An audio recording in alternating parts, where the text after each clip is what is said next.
বরিশালের মেহেন্দিগঞ্জ উপজেলার ১৬ নম্বর উত্তর উলানিয়া ইউনিয়নের ৯ নম্বর ওয়ার্ডের পানবাড়িয়া গ্রামে চলাচলের পথে বাথরুম ও ঘরের পাশে গরুর ঘর নির্মাণের অভিযোগ উঠেছে জলিল পালোয়ান ও জসিম পালোয়ানের বিরুদ্ধে। ভুক্তভোগী সোহেল দিদারের অভিযোগ, তাদের চলাচলের পথে বাথরুম নির্মাণের পাশাপাশি ঘরের পাশে দুটি গরুর ঘর নির্মাণ করা হয়েছে।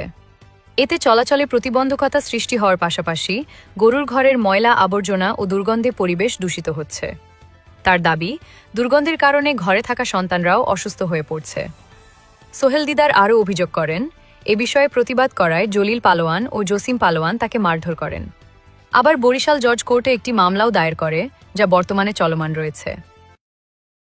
বস্তা বানিয়ে এই যে আমি কালকে খেয়াল দিচ্ছি আমার বাবা, এই ওটা ডুববে সম্ভাবনা এই রাস্তার উপর দিয়ে করবে